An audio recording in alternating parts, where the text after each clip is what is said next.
Shalom, selamat pagi. Tuhan Yesus baik dan selalu menolong, memimpin hidup kita sebagai anak-anaknya. Mohon maaf karena beberapa hari ini saya kurang fit sehingga saat teduh kita tidak bisa disambung seperti bagaimana mestinya. Jadi ada firman-firman Tuhan atau saat teduh suara gembala yang coba diulang kembali, dan itu yang kita dengarkan selama 3 hari ini. Tapi saya berharap Bapak Ibu tetap membaca saat teduh kita dari Kisah Para Rasul. Jadi kalau Bapak Ibu ingin kembali membaca, saya ingatin bahwa kita sudah sampai di pasal 7 ayat 51 sampai pasal 8 ayat yang ke-13, dan kitab Mazmur pasal 129 ayat 1 sampai 8. Dan hikmat yang kita sedang pelajari dari Amsal itu dari Amsal 17 ayat 1. Dan kita akan kembali fokus dengan ayat hafalan kita bahwa tanah yang subur itu bicara tentang apa? Bicara tentang bagaimana orang yang mendengar firman Tuhan itu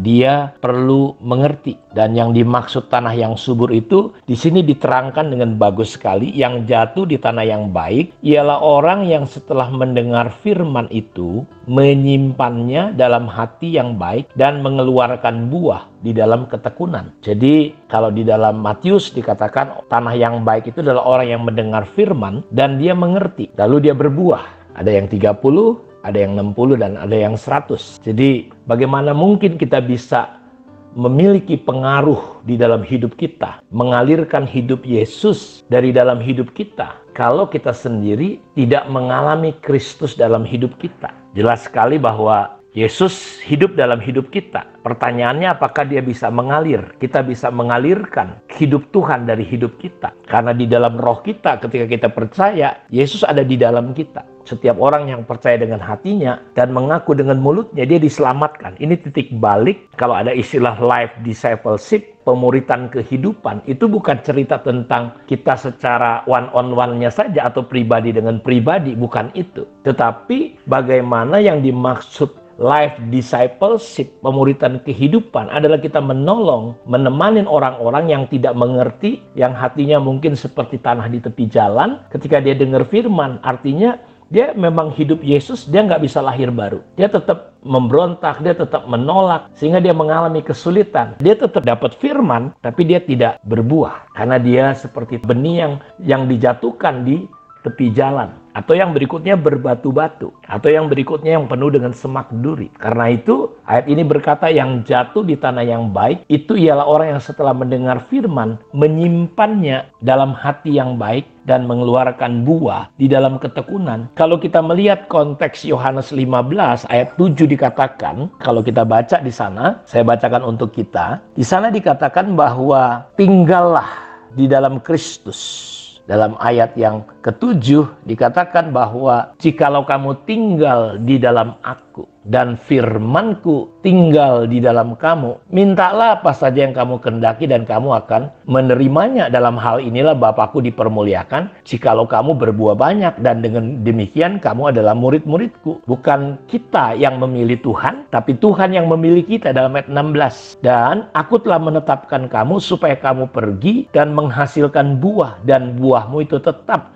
supaya apa yang kamu minta kepada Bapa dalam namaku diberikannya kepadamu. Dan saudara, kita lihat di sini bahwa untuk bisa berbuah yang dimaksud menyimpan firman. Di sini kita dapat contoh analogi, ilustrasi bagaimana Yesus mengilustrasikan tentang pokok anggur. Akulah pokok anggur, kamu adalah carangnya. Setiap carang yang tidak berbuah akan dipotong atau dibersihkan. Jadi supaya berbuah, Tuhan harus membersihkan kita. Saudara, kita nggak perlu lakukan memaksa diri untuk berbuah. Berbuah itu adalah sebuah akibat, sebuah dampak. Kalau kita lihat di ayat hafalan kita adalah ketika kita memiliki tanah yang subur, mengerti, menyimpannya. Tapi kalau di Yohanes dikatakan adalah berbuah itu adalah sebuah dampak akibat ketika kita belajar untuk tinggal. Tinggal di mana? Tinggal di dalam pokok anggur yang benar. Jadi jangan tinggal dengan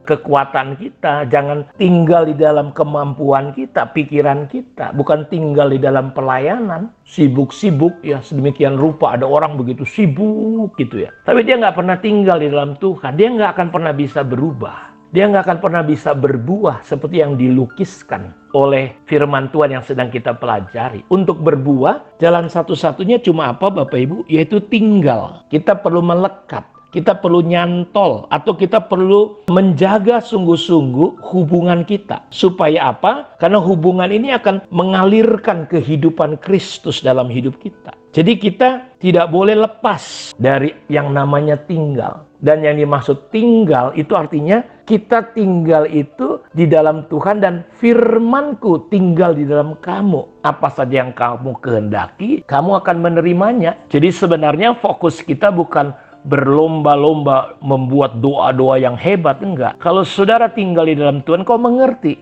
Tuhan Roh Kudus akan mengajar kita apa yang harusnya kita minta. Jadi ini sebuah proses untuk firman bisa kita simpan dalam hidup kita, untuk firman bisa tinggal. Kita tidak minta tinggal percaya, tapi kita hanya tinggal percaya. Bagaimana Yesus menyatu dengan Bapaknya. Dia katakan, sebagaimana aku tinggal di dalam kasih Bapa, seperti aku menuruti perintah Bapakku dan tinggal di dalam kasih-Nya. Semuanya ini kukatakan kepada kamu supaya sukacitaku ada dalam kamu dan sukacitamu menjadi apa? Penuh. Anehnya saudaraku, banyak orang mengaku pelayanan, tinggal di dalam Tuhan, dia tapi stres, depresi. Jadi harusnya ikut Tuhan, percaya Tuhan itu ada sukacita, tetap tenang di tengah goncangan. Makanya di Yesaya 30:15 dalam tinggal tenang, percaya, di situ ada kekuatan. Dengan bertobat dan diam, di situ ada keselamatan. Ada kekuatan, ada keselamatan. Keselamatan ada jalan keluar. Kekuatan adalah kemampuan untuk kita menanggung segala sesuatu yang terjadi. Seringkali kita lihat banyak orang ikut Tuhan, dia kehilangan damai sejahtera, dia stres, dia depresi, dia tidak damai. Kenapa Bapak Ibu? Jawabnya sederhana, jangan-jangan ada masalah dengan hubungan kita. Ada persoalan dengan pemahaman pengertian kita. Sehingga kita tidak bisa damai satu dengan yang lain. Kita terus menjadi pribadi-pribadi yang marah, tersinggung, sakit hati. Kita selalu menjadi pribadi yang menghakimi, mengancam, mengintimidasi. Jadi di mana persoalannya? Kita perlu tinggal. Yang dimaksud tinggal itu kita perlu menyimpan firman Tuhan. Persoalannya kenapa itu terjadi? Karena firman Tuhan mungkin tidak kita simpan baik-baik. Kita tidak tinggal. Kenapa firman yang kita dengar, kita baca, ya, kita pelajari, diasai teduh, lewat komsel, lewat gereja rumah, lewat pemuritan, lewat ibadah raya. Tapi kenapa firman Tuhan tidak tinggal? Jawabnya sederhana, karena firman Tuhan tidak disimpan, tidak punya tempat. Jadi firman Tuhan itu perlu punya tempat di dalam hidup kita. Sampai untuk tinggal dan punya tempat, kita perlu waktu nih, perlu proses. Firman itu perlu memenuhi semua ruang. Dia harus tinggal yang pertama, prosesnya. Dia perlu pelan-pelan mulai menguasai setiap ruang. Ruang pikiran kita, perasaan kita, sampai memenuhi, sampai dia punya tempat. Karena itu butuh waktu. Kenapa firman Tuhan tidak bisa tinggal? Karena kita tidak memberi ruang, memberi tempat, memberi space. Jadi langkah awal adalah kita perlu tinggal. Lalu setelah itu kita perlu membiarkan sampai firman itu punya tempat, punya penguasaan dalam setiap ruang hidup kita. Di pikiran kita, di perasaan kita. Karena itu tidak bisa tidak, kita harus memang belajar. Kita harus kasih waktu, kita harus serius, kita harus fokus. Terkadang kita nggak fokus, kita sama firman Tuhan 1-2 jam kita anggap selesai. Tapi kita nggak nata hidup kita. Sampai apa? Sampai dia punya ruang, punya space. Akibatnya apa? Akibatnya kalau kita nggak punya ruang, nggak kasih space, mengizinkan sungguh-sungguh, pastilah kita nggak akan pernah berbuah. Karena nggak cukup hanya sampai tinggal. Jadi untuk benih itu berproses sampai bisa berbuah, ada sebuah proses. Karena itu saudara jangan pernah mau buru-buru, jangan pernah mau cepet-cepet. Karena kita sedang hidup pada masa dipaksa oleh situasi dunia, pola dunia untuk kita jadi orang Kristen yang serba cepat. Akhirnya apa yang terjadi? Kita tidak pernah berbuah. Kita menjadi orang Kristen yang ya tidak bisa berbuah. Buahnya mungkin busuk, buahnya tidak baik. Karena itu kita akan belajar ke depan bagaimana kita perlu menjadi orang Kristen yang berbuah dengan kita belajar fokus dengan tinggal di dalam Tuhan, di dalam firman-Nya, di dalam kasih-Nya, di dalam kebenaran-Nya. Mari kita berdoa. Bapa, terima kasih Engkau memberkati semua anak-anak-Mu dimanapun mereka berada. Lawat dan tolong mereka. Untuk hari-hari ini kami belajar terus membaca firman, merenungkan firman, dan melakukan firman dalam hidup kami. Sehingga kami boleh melihat bagaimana hidup Yesus berbuah. Hidup kami berubah, pola kami berubah, cara pandang kami berubah. Karena firman itu cukup punya banyak tempat. Bukan hanya tinggal, tapi dia bertumbuh. Sampai dia menguasai seluruh ruang hidup kami. Terpujilah Engkau Tuhan, dalam nama Yesus kami berdoa. Amin. Tuhan memberkati kita semua. Shalom.